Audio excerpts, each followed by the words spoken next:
സാങ്കേതികതയുടെ ഒരു വലിയ അത്ഭുതമെന്ന് വിശേഷിപ്പിക്കാൻ പറ്റുന്ന ഒരു ഉപഗ്രഹം ഇന്ത്യ വിക്ഷേപിക്കുകയാണ്. മിഷൻ ദൃഷ്ടിയുടെ ഭാഗമായിട്ട് ഒരു സ്വകാര്യ കമ്പനിയാണ്, ബാംഗ്ലൂർ ബേസ്ഡ് ആയിട്ടുള്ള ഗാലക്സി ഐ എന്ന് പറയുന്ന ഒരു സ്വകാര്യ കമ്പനിയാണ് ഇത്തരത്തിലുള്ളൊരു വിക്ഷേപണത്തിന് മുൻകൈ എടുക്കുന്നത്.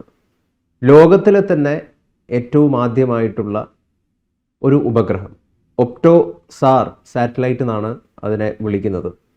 എങ്ങനെയാണ് ഇത്തരത്തിലുള്ളൊരു വിക്ഷേപണം ഇന്ത്യക്കൊരു വലിയ മേൽക്കൈ നൽകുന്നത്? എപ്പോഴാണ് ഈ വിക്ഷേപണം നടക്കുന്നത്? എന്താണ് ഈ ഉപഗ്രഹത്തിൻ്റെ പ്രത്യേകത?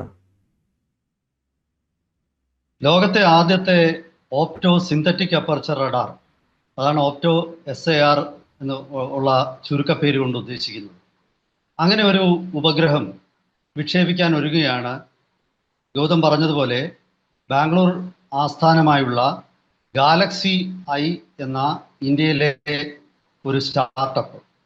അമേരിക്കയുടെ സ്പേസ് എക്സിൻ്റെ ഫാൽക്കൺ വിക്ഷേപണ യാനം ഉപയോഗിച്ച്, അതായത് ഫാൽക്കൺ റോക്കറ്റ് ഉപയോഗിച്ചാണ് മെയ് 3 ഈ ഉപഗ്രഹത്തെ ഒരു ലോ എർത്ത് ഓർബിറ്റിൽ, ലിയോ എന്ന് പറയുന്ന ഭൂമിയിൽ നിന്നും വളരെയധികം ദൂരത്തൊന്നുമല്ലാത്ത ഏതാണ്ട് ഒരു 500 കിലോമീറ്റർ 600 കിലോമീറ്റർ ഒക്കെ ഉള്ള ദൂരത്തുള്ള ഭ്രമണപഥത്തിലേക്ക് എത്തിക്കുന്നത്. ഈ ഉപഗ്രഹത്തിൻ്റെ പ്രത്യേകത എന്തെന്നാൽ ഇത് 2 രീതിയിലുള്ള ഫോട്ടോഗ്രാഫി എടുക്കും. അത് ഒന്ന് സാധാരണ രീതിയിലുള്ള, അതാണ് ഓപ്റ്റോ എന്നുള്ള വാക്കുകൊണ്ട് അർത്ഥമാക്കുന്നത്. SAR എന്നുള്ളത് സിന്തറ്റിക് അപ്പർച്ചർ റഡാർ എന്നാണ്. അതായത് മൂവ് ചെയ്യുന്ന, അത് വിമാനമാകട്ടെ റഡാർ ആകട്ടെ ഉപഗ്രഹമാകട്ടെ, അതിൽ ഘടിപ്പിച്ചിരിക്കുന്ന ഡ്രോൺ ആകട്ടെ, അതിൽ ഘടിപ്പിച്ചിരിക്കുന്ന ഒരു റഡാറാണ് ഈ സിന്തറ്റിക് അപ്പർച്ചർ റഡാർ. ഈ സിന്തറ്റിക് അപ്പർച്ചർ റഡാറിൽ നിന്നുമുള്ള തരംഗങ്ങൾ അത് ശരിക്കും മേഘങ്ങൾ ഉണ്ടെങ്കിലും രാത്രിയാണെങ്കിലും അതുപോലെ തന്നെ മറ്റു രീതിയിലുള്ള പൊടിപടലങ്ങൾ ഉണ്ടെങ്കിലും ഒക്കെ വളരെ കൃത്യമായിട്ട് യാത്ര ചെയ്ത് അതിൽ നിന്ന് വരുന്ന ഈ തരംഗങ്ങളുടെ പാക്കറ്റുകൾ എന്ന് പറയുന്നത്, അതായത് ഒരു കൂട്ടം തരംഗങ്ങൾ ഇങ്ങനെ കൂട്ടം കൂട്ടമായി വരുന്ന ഈ തരംഗങ്ങൾ, ആ തരംഗങ്ങൾ വന്ന ഭൂമിയിലെ ലക്ഷ്യസ്ഥാനത്തിൽ പതിച്ച് തിരികെ പോകും. അപ്പൊ തിരികെ പോകുമ്പോൾ റഡാറിന് ഈ പറയുന്ന ഭൂമിയിലുള്ള ആ വസ്തുവിൻ്റെ ഒരു ഏകദേശ രൂപം അവിടെ വളരെ കൃത്യമായിട്ട് വരും. അത് ഈ ഉപഗ്രഹത്തിൽ തന്നെ ഉള്ള ഒരു ആർട്ടിഫിഷ്യൽ ഇൻ്റലിജൻസ് സംവിധാനത്തിൻ്റെ സഹായത്തോടുകൂടി ആ ഉപഗ്രഹത്തിൽ വെച്ച് തന്നെയാണ് അത് പ്രോസസ്സ് ചെയ്തിട്ട്, അതായത് ഇത് ഭൂമിയിലേക്ക് അയച്ച് ഇവിടെ പ്രോസസ്സ് ചെയ്യേണ്ട കാര്യമൊന്നുമില്ല. അങ്ങനെ പ്രോസസ്സ് ചെയ്ത് അവിടെ വെച്ച് ഒരു ഇമേജ് ഉണ്ടാകും. ഇപ്പം 2 രീതിയിലുള്ള ഇമേജുകൾ കൂട്ടിച്ചേരുന്നതാണ്. ഒന്ന് സാധാരണ രീതിയിലുള്ള ഓപ്റ്റിക്കൽ ഇമേജസ്, അതായത് പ്രകാശം ഒരു വസ്തുവിൽ തട്ടി പ്രതിഫലിച്ച് വരുമ്പോൾ ഉണ്ടാകുന്ന ആ ഒരു ഇമേജ്. നമ്മളിപ്പോൾ ക്യാമറ വെച്ചെടുക്കുന്നത് ഓപ്റ്റിക്കൽ ഇമേജസ് ആണ്. അതുപോലെ തന്നെയാണ് അതോടൊപ്പം ഈ റഡാർ ഇമേജറി. ഇത് രണ്ടും കൂടെ ചേരുമ്പോൾ കൃത്യമായിട്ടുള്ള ഒരു ഇമേജ് ആയിരിക്കും നമുക്ക് കിട്ടുന്നത്. ഇത് പ്രതിരോധ രംഗത്ത് വളരെയധികം പ്രസക്തിയുള്ളതാണ്. നമുക്കറിയാം, പാകിസ്ഥാൻ്റെയും ചൈനയുടെയും ഒക്കെ പ്രതിരോധ ഉദാഹരണത്തിന് അവരുടെ വ്യോമ പ്രതിരോധ സംവിധാനങ്ങളാകട്ടെ, അതല്ലെങ്കിൽ അവരുടെ വിമാനത്താവളങ്ങളാകട്ടെ, ലോഞ്ച് പാഡുകളാവട്ടെ, വിമാനങ്ങൾ സൂക്ഷിക്കുന്ന ഹാങ്കറുകളാവട്ടെ, ഇങ്ങനെ പല തന്ത്രപ്രധാനമായ കേന്ദ്രങ്ങളുടെയും കൃത്യമായ ഒരു ഫോട്ടോഗ്രാഫി ഒരു ശത്രുവിൻ്റെ കയ്യിൽ കിട്ടിയാൽ അത് വളരെ കൃത്യതയോടെ നശിപ്പിക്കാൻ പറ്റും. കാരണം ആ കൃത്യമായ ലൊക്കേഷനിലേക്ക് ഒരു ഡ്രോണോ ഒരു മിസൈലോ അങ്ങോട്ട് അയച്ചാൽ അത് തടയുക അത്ര എളുപ്പമല്ല. കാരണം അത്ര കൃത്യമാണ് ഫോട്ടോഗ്രാഫി. അപ്പോൾ ഈ ISR എന്ന് നമ്മൾ സാധാരണ രീതിയിൽ പ്രതിരോധ രംഗത്ത് വിദഗ്ധർ പറയും, അതായത് ഇൻ്റലിജൻസ് സർവെയിലൻസ് ആൻഡ് റെക്കഗ്നിസൻസ് എന്ന് പറയും. ആ ISR എന്ന് പറയുന്നത് കൃത്യമായിട്ട് ശത്രുവിൻ്റെ തന്ത്രപ്രധാന കേന്ദ്രങ്ങളെ ലൊക്കേറ്റ് ചെയ്യുക എന്നുള്ളതാണ്. അങ്ങനെയാണ് നിരീക്ഷണ വിമാനങ്ങളും നിരീക്ഷണ ISR ഡ്രോണുകളും ഒക്കെ ഉള്ളത്. അങ്ങനെയുള്ള ഡ്രോണുകളായാലും വിമാനങ്ങളായാലും ഒക്കെ അതിനൊക്കെ ഒരു പരിമിതിയുണ്ട്. പക്ഷെ ഒരു ഉപഗ്രഹം വഴിയാകുമ്പോൾ ഈ പറയുന്ന 2 രീതിയിലുള്ള ഫോട്ടോയും എടുക്കുകയും അത് വളരെ കൃത്യമായിട്ട് ഉപഗ്രഹത്തിൽ വെച്ച് തന്നെ പ്രോസസ്സ് ചെയ്യപ്പെടുകയും അങ്ങനെ വരുന്ന ഒരു ഡാറ്റ, അതായത് visual spectral data, onboard data processing, ആ ഓൺബോർഡ് ഡേറ്റ പ്രോസസ്സിംഗ് നടക്കുമ്പോൾ ഭൂമിയിലേക്ക് ഈ ഡാറ്റ അയച്ചിട്ട് ഭൂമിയിൽ മറ്റൊരു കേന്ദ്രത്തിൽ ഇരുന്നു കൊണ്ട് ഈ ഡാറ്റ പ്രോസസ്സ് ചെയ്യേണ്ട കാര്യമൊന്നുമില്ല. അതുപോലെ അത്തരം ഡാറ്റകളെ ആർട്ടിഫിഷ്യൽ ഇന്റലിജൻസിന്റെ സഹായത്തോടു കൂടി അത് വിശകലനം ചെയ്യുകയും ചെയ്യും. അപ്പൊ ഈ ഉദാഹരണത്തിന് ഇപ്പം ഭൂമിയിൽ ഒരു സ്ഥാനത്ത് സ്ഥാപിച്ചിരിക്കുന്ന ഒരു ഡമ്മി ആണെങ്കിൽ ആ ഡമ്മി തിരിച്ചറിയാൻ പോലും ഒരു പരിധി വരെ ഈ പറയുന്ന 2 കമ്പൈൻഡ് ഫോട്ടോഗ്രാഫി വരികയും ആ കമ്പൈൻഡ് ഫോട്ടോഗ്രാഫിയുടെ ഫോട്ടോഗ്രാഫ്സ് ആർട്ടിഫിഷ്യൽ ഇന്റലിജൻസിന്റെ സഹായത്തോടു കൂടി ഇന്റർപ്രറ്റ് ചെയ്യുകയും അതുപോലെ ആ ഡേറ്റ ഉപഗ്രഹത്തിൽ വെച്ച് തന്നെ തത്സമയം അത് പ്രോസസ്സ് ചെയ്യുകയാണ്. അതായത് ഇതിനൊന്നും അധികം സമയമെടുക്കുന്നില്ല. അതിൻ്റെ ഒരു ഗുണം എന്താണെന്ന് വെച്ചാൽ ഭൂമിയിൽ സ്ഥാപിച്ചിരിക്കുന്ന ഒരു ശത്രുവിൻ്റെ ഒരു സംവിധാനം, അത് പ്രതിരോധമാവട്ടെ അല്ലെങ്കിൽ മറ്റു രീതിയിലുള്ളതാവട്ടെ, അത്തരം സംവിധാനങ്ങൾ ആ ലൊക്കേഷനിൽ നിന്ന് മറ്റൊരു ലൊക്കേഷനിലേക്ക് മാറ്റാനുള്ള സമയം പോലും നമ്മൾ കൊടുക്കുന്നില്ല. കൃത്യമായിട്ട് ഉപഗ്രഹത്തിൽ വെച്ച് തന്നെയാണ് പ്രോസസ്സിങ് നടക്കുന്നത്. സമയം കളയാതെ വളരെ വേഗത്തിൽ പ്രോസസ്സിങ്ങും AI ഉപയോഗിച്ച് ഇൻ്റർപ്രട്ടേഷനും നടത്തി അതിഗംഭീരമായ ഫോട്ടോഗ്രാഫ്സ്, തെളിമയോടുകൂടിയുള്ള ഫോട്ടോഗ്രാഫ്സ് ക്രിയേറ്റ് ചെയ്യുകയും അത് ഇവിടെ എത്തുകയും ചെയ്യും. ഇത് പ്രതിരോധ രംഗത്ത് മാത്രമല്ല, നമ്മൾ സാധാരണ പ്രതിരോധത്തിൻ്റെ കാര്യം ഈ ഏജൻസികളൊക്കെ ഒരു മൂന്നാമതോ നാലാമതോ ഒക്കെ സൂചിപ്പിക്കുകയുള്ളൂ. അവരെപ്പോഴും പറയും ഇതൊരു പ്രകൃതിക്ഷോഭങ്ങൾ മനസ്സിലാക്കാനുള്ള ഒരു ഉപഗ്രഹമാണ്, അല്ലെങ്കിൽ കാർഷിക മേഖലയ്ക്ക് സഹായകരമായ ഉപഗ്രഹമാണ്. തീർച്ചയായിട്ടും പ്രകൃതിക്ഷോഭങ്ങൾ മനസ്സിലാക്കാനും കാർഷിക മേഖലയുടെ ഉന്നമനത്തിനുമൊക്കെ ആയിട്ട് ഇത്തരം ഫോട്ടോഗ്രാഫികൾ വളരെയധികം പ്രയോജനം ചെയ്യും. അത്തരം ഉപഗ്രഹങ്ങൾ ഇതിന് പറയുന്നത് എർത്ത് ഒബ്സർവേഷൻ സാറ്റലൈറ്റ്സ് എന്നാണ്.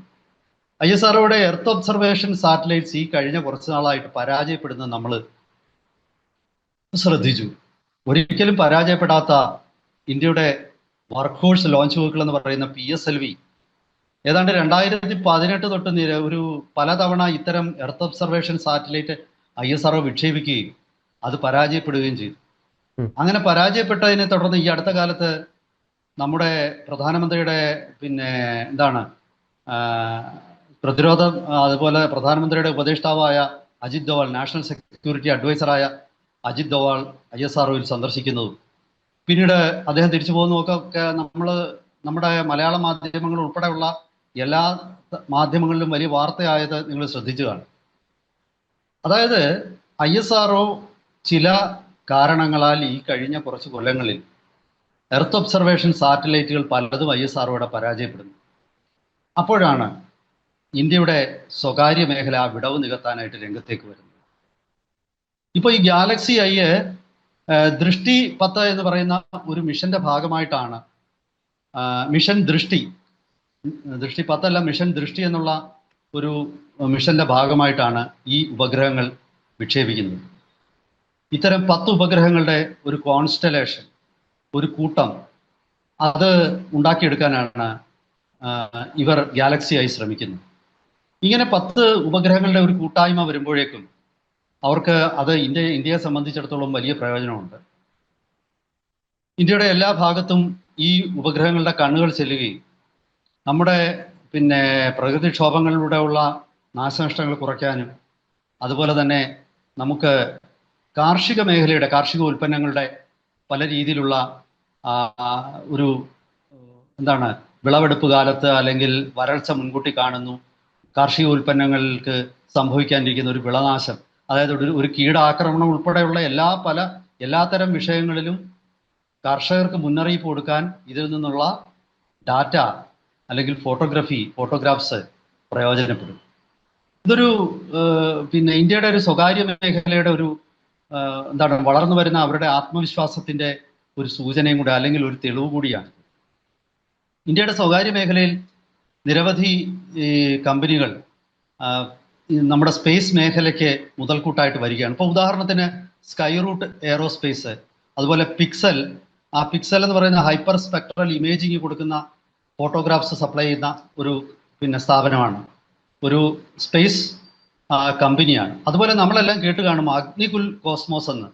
അവരെ 3D പ്രിന്റ് ചെയ്ത അവരുടെ മെഷീൻസ് മാത്രമല്ല, റോക്കറ്റ് എഞ്ചിനുകളും ആ റോക്കറ്റ് എഞ്ചിനുകളെ കുറിച്ചൊക്കെ നമ്മൾ ഈ അടുത്ത കാലത്തായിട്ട് പല മാധ്യമങ്ങളിലൂടെ അറിയുന്നുണ്ട്.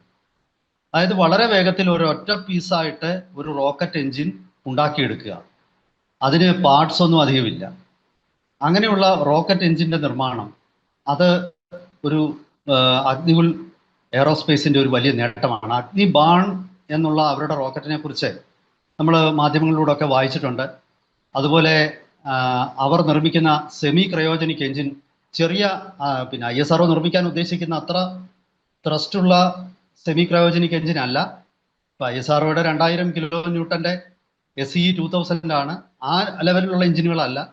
പക്ഷെ എന്നിരുന്നാലും ശക്തി കുറഞ്ഞതാണെങ്കിലും സെമി ക്രയോജനിക് എഞ്ചിനുകൾ 3D പ്രിന്റ് ചെയ്യാനുള്ള ശേഷി ഉള്ള ഒരു സ്വകാര്യ കമ്പനിയായിട്ട് അഗ്നികുൽ എയറോസ്പേസ്, അഗ്നികുൽ കോസ്മോസ് മാറിക്കഴിഞ്ഞിരിക്കുകയാണ്.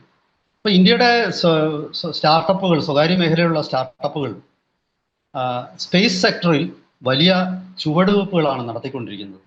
അതിൻ്റെ ഏറ്റവും ഒടുവിലത്തെ ഉദാഹരണമാണ് നമ്മൾ ഇപ്പോൾ ചർച്ച ചെയ്ത ഈ ഓപ്റ്റോ SAR സാറ്റലൈറ്റ്.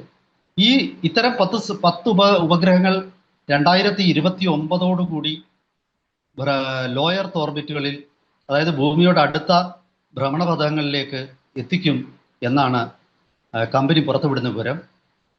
ദിവസങ്ങൾക്കുള്ളിൽ, ഇന്നിപ്പോൾ മെയ് 1-ാം തീയതിയാണ്, മറ്റന്നാളാണ് പിന്നെ നമ്മൾ ഈ പറഞ്ഞ ഉപഗ്രഹത്തിൻ്റെ ഓപ്റ്റോ SAR സാറ്റലൈറ്റ് 1 ലോഞ്ചിങ് നടക്കുന്നത്. അതിനെ തുടർന്ന് വരും മാസങ്ങളിൽ നിരവധി ഇത്തരം ഉപഗ്രഹങ്ങൾ വിക്ഷേപിക്കപ്പെടുകയും ഇന്ത്യയെ സംബന്ധിച്ചിടത്തോളം നമ്മുടെ എർത്ത് ഒബ്സർവേഷൻ സാറ്റലൈറ്റുകളിൽ ISROയ്ക്കുണ്ടായ പരാജയം കാരണം നമുക്ക് നേരിട്ടിരിക്കുന്ന ചില തിരിച്ചടികൾ മറികടക്കാൻ ഇത്തരം ഉപഗ്രഹങ്ങൾ നമ്മളെ സഹായിക്കുകയും ചെയ്യും. വരും ദിവസങ്ങളിൽ കൂടുതൽ വിവരങ്ങൾ ലഭ്യമാകുന്ന മുറയ്ക്ക് നമുക്കത് പ്രേക്ഷകരുമായിട്ട് പങ്കുവെക്കാം. അതുവരെ ഒരിക്കൽ കൂടി എല്ലാവർക്കും നമസ്കാരം.